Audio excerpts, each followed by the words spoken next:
Playing piano by ear is not as difficult as you think. You just need to know what to listen for, and that's exactly what I'll show you today in this video. I'm a self-taught pianist. 10 years ago I pushed myself to play my first song by ear, and ever since then I've been sharing my own piano versions online with great success. Through that journey I developed a simple, intuitive 6-step method anyone can use to play their favorite music on the piano by ear without relying on sheets, tutorials or music knowledge. But here's the best part. This method doesn't just help you recreate music, it also opens the door to free piano improvisation.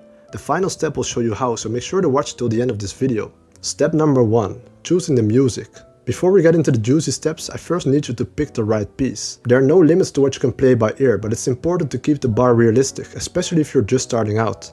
That means sticking to pop songs and simple instrumental pieces first that have a clear, distinct sound, before moving over to more complex works. If you're not sure where to start, check out today's hits or think of your favorite songs or movie soundtracks. Those are often great starting points. Over time, you will find yourself managing harder pieces with a muddier sound and unusual note progressions. Step number 2. Finding the melody. Okay, great, so you've picked out the song or piece you want to perform by ear. For now, let's assume you've chosen Love Story by Indila. The first thing we'll do is pick out the main melody, the part you would naturally hum or sing along with, in this case the vocals. Play the audio a few times until the melody gets stuck in your brain. Then sit behind your piano and reproduce the melody with your right hand one note at a time.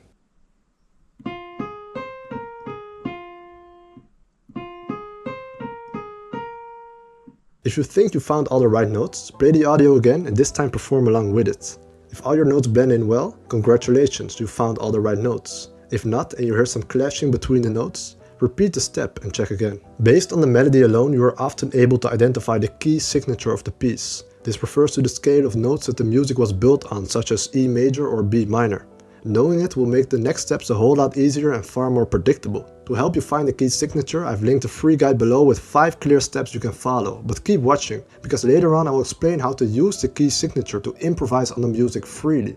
Step number 3. Finding the bass notes. Once you figure out the melody, the next step is to find the bass line. As the name suggests, these are the lowest notes in the music, usually played by a bass instrument. Play the audio again a few times, but this time ignore the melody and focus on the bass instead. To make things easier, use headphones and actively hum or sing along with the bass notes. Once you're ready, perform them with your left hand. Again, one note at a time.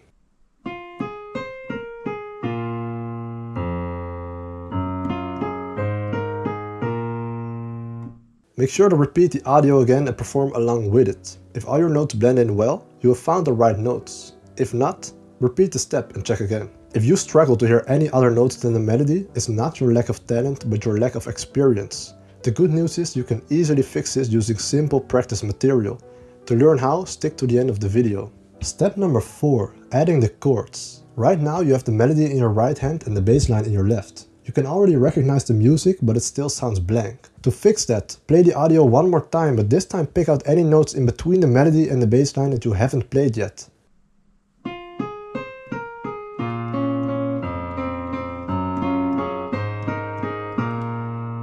Now to establish the chords, bring all the notes you found so far together and see what note combinations come up.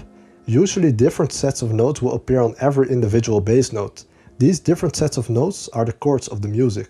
Even though you can come a long way without it, understanding basic music theory will help you identify chords faster and use them in different ways, so you can play the piano by ear more efficiently. It will also save you in some cases where you can only hear the melody and the bass but no notes in between, because then you'll be able to try out chords proactively and see if they blend in well with the music or not. Now in this case, on top of the first bass note, 2 other notes will appear. If you bring the bass note higher up, a B flat minor chord will appear.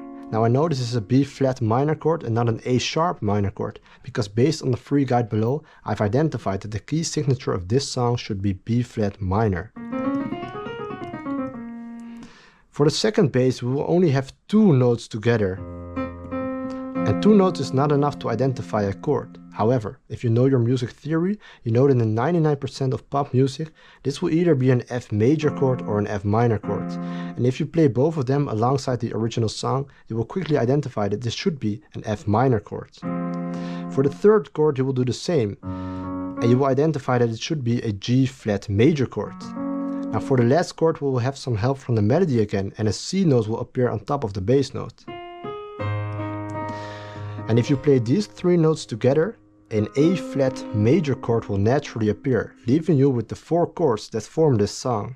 Step number 5. Comparing the results. This is the most important step for making progress. Play your final version alongside the original recording, or even better yet, look up the actual arrangement of the original music, for example the sheet music or a tutorial video, and compare your version to it. Ask yourself, do the melody, bass and chords match, and did you establish the right key signature? If not, make the necessary adjustments and take mental notes. This is where you get better. Now be aware, because many of the tutorial videos you find online contain errors. If you want reliable self-check sheets plus a huge list of songs for practicing melodies, bass lines and chord structures, all organized from easy to challenging so you never feel overwhelmed, I highly recommend grabbing my Piano by Ear Mastery bundle. It's a one-of-a-kind course that helps you play your favorite music on the piano by ear and then improvise on it with confidence. Since music theory is a key part of playing the piano by ear effectively, I've also included a comprehensive theory guide in the bundle that you can put into practice right away using these song-based exercises. If you've ever dreamed of playing the piano with absolute freedom and you want to get results in weeks and not months or years, just click the link in the description below. And finally, step number 6. Add your own twist. In other words, improvise, possibly to the point that you even create your own piano version of the song that you can post online or perform for others. So how do you do it? As I mentioned in step number 2, it all starts with the key signature. If you haven't downloaded it yet, check out the free guide below on how to find the key signature for any song. Once you have the key signature, all you have to do is play the notes within that key signature. It actually is that simple, but people like to overcomplicate it. This works even better if you use an existing song as a starting point that you analyze by ear first using my steps, because then you'll be able to repeat the chords that are being played in the song with your left hand, while your right hand explores the key signature. Simply play around with the rhythm, the dynamics and different note combinations across the piano. You will quickly go from playing something generic to playing with real personality. If you would like tips on specific improvisation techniques you can use, check out the bundle I mentioned earlier, which also contains my improvisation handbook. Now that you've got everything you need to play music on the piano by ear and even improvise on it, it's time to put the steps into practice. Go enjoy yourself and thank me later. If you would also like to learn the 10 essential steps to improve your piano playing in general, check out this other video I made a while back. That said, I see you in my next video.